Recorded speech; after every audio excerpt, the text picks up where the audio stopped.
My name is Lauren Whitmore. I am a forensic accountant. I make a living finding what does not belong where it sits. And yet, 3 nights into my husband's hospitalization, I was the one completely blind. Caleb Whitmore lay in the hospital bed beside me, both legs wrapped in thick white casts, suspended by ropes and metal pulleys. The room smelled of antiseptic and old linen. It was close to 3 a.m, the hour when hospitals feel less like places of healing and more like quiet holding rooms for fear. I had not slept properly in days. I sat curled in a folding chair, afraid even the smallest movement would wake him and trigger another wave of pain. Caleb moaned softly in his sleep. Sweat dotted his forehead. To anyone watching, he looked fragile, broken, dependent. I leaned forward and adjusted the blanket, whispering his name, reminding myself that this was marriage, that when one person fell, the other carried the weight. That was when the door opened. The head nurse, Rachel Moore, pushed her cart inside. She was efficient, calm, the kind of woman who had seen too much to be dramatic. She barely spoke as she checked the IV line and glanced at the monitors. Then she turned to me and asked, quietly, if I could step out to grab Celine from the nurse's station. As I passed her, something cold pressed into my palm. I froze for half a second. Rachel did not look at me. She simply raised one finger to her lips, a clear warning to stay silent. I walked into the hallway, my heart pounding so loudly I was sure it could be heard. Under the dim light near the supply room, I unfolded the paper. It was a single sentence, written fast and uneven. Check last night's security camera. He is not asleep. In that moment, everything I thought I knew about my life shifted. Before that night in the hospital, I believed my life was built on solid ground. I was 32 years old, disciplined, careful, and predictable in the best way. As a forensic accountant, I spent my days untangling financial lies for corporations and courts. I trusted facts, I trusted patterns, I trusted logic, and at home I believed I trusted my marriage. Caleb and I had been together for 8 years. He was charming in a quiet way, the kind of man who knew how to speak gently and appear dependable. He worked in construction management, always talking about long hours and unstable contracts, but I never questioned him. I handled our finances, he handled the rest. That balance felt safe. Then came the accident. One phone call shattered everything. Caleb had crashed his car on the highway. The doctor said he was lucky to be alive. His legs were badly injured, and the word wheelchair floated through the room like a threat no one wanted to say out loud. From that moment on, I stopped being Lauren the professional and became Lauren the wife. I took time off work. I slept in a chair beside his bed. I measured my days by medication schedules and visiting hours. I told myself love was proven in endurance. During those first days, someone else stepped into our lives.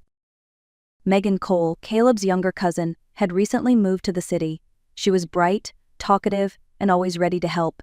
She ran errands, brought food, handled paperwork. When I was too tired to think, she filled the gaps without complaint. I remember thinking how lucky we were to have her. I thanked her often. I trusted her completely. Looking back now, that trust feels almost embarrassing, but at the time I saw nothing wrong. I saw a family pulling together during a crisis. I saw myself doing what a good wife was supposed to do.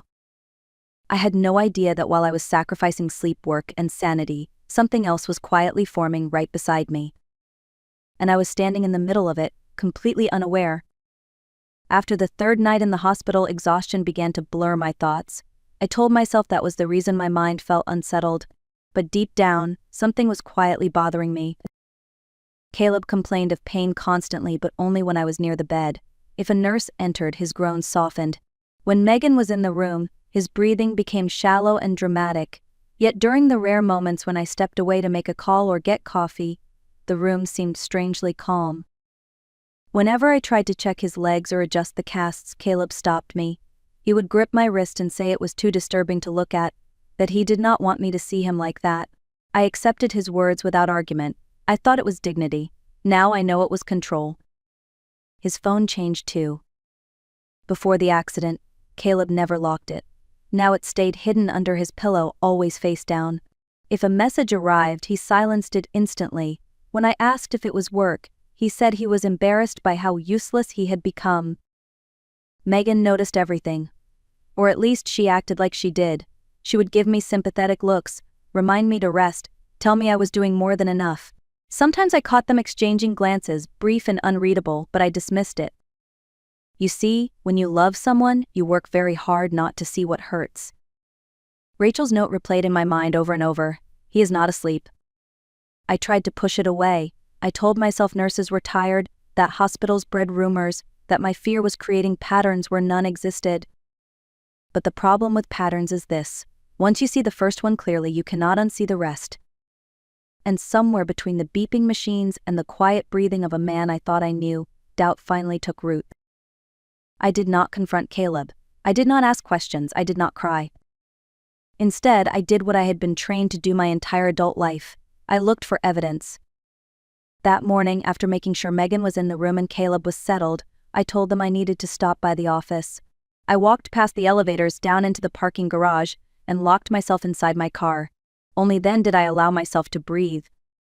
I called an old friend from college who now worked in cybersecurity. I trusted him with confidential investigations before. When I explained the situation, he paused longer than usual before answering. Some things, once you see them, you cannot unsee, he warned. I told him I understood. Less than 2 hours later, he sent me a secure link. I plugged in my headphones and stared at the screen, my hand steady in a way that surprised me. The footage was black and white, taken from the ceiling of the hospital room. I watched myself on the screen, tired and small, adjusting the blanket around Caleb before leaving the room. The door closed. The room went still. For a brief moment, I hoped the nurse was wrong. Then Caleb's eyes opened. Not slowly, not groggily, they snapped open, alert and sharp. He lifted his head, scanned the room, and pushed himself up on his elbows with ease. The movement was smooth, confident. My breath caught in my throat. He swung his casted legs slightly, rotated them, then reached under his pillow for his phone. There was no hesitation, no pain, no struggle. A few minutes later, the door opened again. Megan walked in carrying a large bag. She smiled as she closed the door behind her. "Is she gone?" she asked. Caleb laughed. They ate. Freed food. He drank beer. He joked about being tired of soup and pretending to be weak. Megan sat close to him, touching his leg through the cast, reminding him to keep acting helpless. Then came the part that turned my blood cold. They talked about my house. The brownstone my parents left me, the one in my name. Caleb said once it was sold, his debts would be gone. Gambling debts, loans from dangerous people. He said I was easy to convince because I always sacrificed myself first. He said he would divorce me after the money was secured. When the video ended, I removed my headphones and sat in silence. I did not scream. I did not collapse. I simply understood that the man in that hospital bed was not injured. He was performing. And I was the audience he thought would never walk away. I always believed betrayal would feel loud. I imagined screaming, shaking hands, a kind of pain that demanded release. But sitting alone in that parked car, what I felt was something far quieter and far worse. Humiliation. Not because Caleb had lied, not even because of Megan, but because I had been reduced to a role in their story. The predictable wife. The reliable sacrifice. The woman who would always choose endurance over suspicion. I replayed the footage again in my mind, Caleb laughing, Megan reminding him to act weaker. The casual way they spoke about my house, my parents' home, as if it were already gone. They did not fear me. They assumed I would bend. That realization burned more than any insult ever could. And then something inside me shifted. The part of me that used to soften situations, that searched for explanations and excuses, went very still. In its place stood the woman who reviewed financial disasters for a living and never blinked. I wiped my face, not because I was crying, but because I was done being the person they expected. I deleted nothing. I saved everything. I changed my passwords. I secured my documents. I moved quietly, carefully, like someone walking through a dark room. They finally understood. From that moment on, I stopped reacting as a wife. I started thinking like an investigator. If they believed I was easy to manipulate, I would let them keep believing it. If they needed me compliant, I would appear calm, agreeable, slow to decide. Because the truth was simple. They thought they were running a con. They had no idea the woman they were lying to made a living exposing them. The hardest part was going back into that hospital room and pretending nothing had changed. I walked in with the same tired expression, the same careful movements. I asked Caleb how he was feeling. I adjusted his pillow. I listened to his complaints without interrupting. And when Megan looked at me with concern and said I should take better care of myself, I thanked her. Caleb noticed the shift immediately. When a person believes they are losing control, they tighten their grip, but when they believe they are winning, they relax. I told him I had spoken to a real estate agent. I said selling the house might be the only way to keep us afloat if his recovery dragged on. I spoke slowly, as if the words hurt me to say. The effect was instant. Caleb became softer, more affectionate. He held my hand longer. He spoke about gratitude and fear, about not wanting to be a burden. Megan watched closely, her relief barely hidden. The pressure from his family followed quickly, conversations about sacrifice, about doing what was necessary, about how money meant nothing compared to life. I nodded. I listened. I did not argue. Behind the scenes, I met with a lawyer. I gathered financial records. I traced debt patterns, gambling transfers, unofficial lenders. Everything Caleb had buried under silence surfaced cleanly on paper. Megan grew careless. She stayed out late. She whispered too confidently. She stopped hiding her impatience when I delayed decisions. When people believe the ending is guaranteed, they stop watching their steps. Caleb began slipping too. Some days he forgot to moan. Some days he sat up too straight. Some days he looked healthier than he should have. I noticed everything.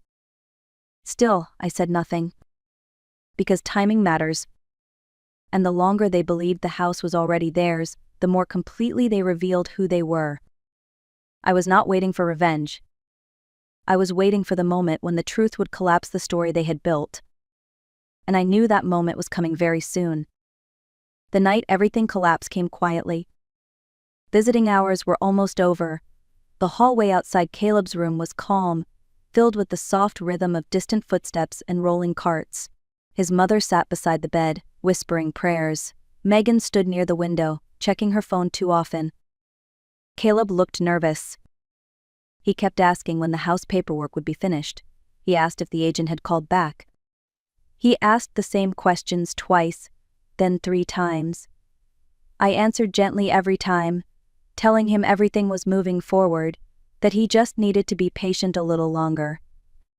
Then the door opened. 3 men walked in without hesitation.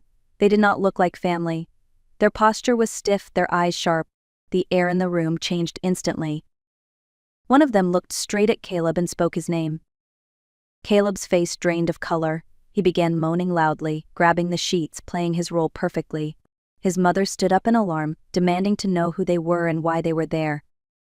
The man smiled coldly and said they were here about money. The room went silent. They explained the amount Caleb owed, the interest, the deadline. They said they were tired of waiting. They asked when they would be paid. Caleb turned to me, desperation spilling into his voice. He told them I was selling the house. He told them the money was coming. He told them to be patient. That was when I stepped forward. I told them calmly that there would be money, but not from my house. Every face turned toward me. I took out my phone and connected it to the screen on the wall. Without raising my voice, without shaking, I pressed play. The footage filled the room. Caleb sitting up, laughing, eating, drinking, Megan beside him. Their voices filled the silence, explaining everything they thought would never be heard. His mother screamed. Megan collapsed against the wall, her hands shaking. Caleb tried to speak, but no sound came out. The men watched without interrupting. When the video ended, the leader shook his head and laughed softly. He said he had never seen someone fake a tragedy so thoroughly. They left with a warning for Caleb. When the door closed behind them, the room felt hollow. Caleb reached for me, begging, explaining, pleading. I looked at him for a long moment and felt nothing at all. The performance was over. And everyone had finally seen the truth. When the room finally emptied, the silence felt heavier than the confrontation itself. Caleb was no longer pretending. His voice cracked as he begged me not to leave, not to abandon him now that everything was exposed. He promised explanations. He promised change. He promised anything he thought might slow my steps. I did not argue. I did not raise my voice. I simply told him that trust, once dismantled so carefully, could not be rebuilt with panic and words. I said I would not sell the house. I said I would not take responsibility for his debts. I said I would be filing for divorce. His mother cried openly, torn between anger and shame. Megan could not meet my eyes. She kept repeating that she was young, that she had been influenced, that she never meant for it to go this far.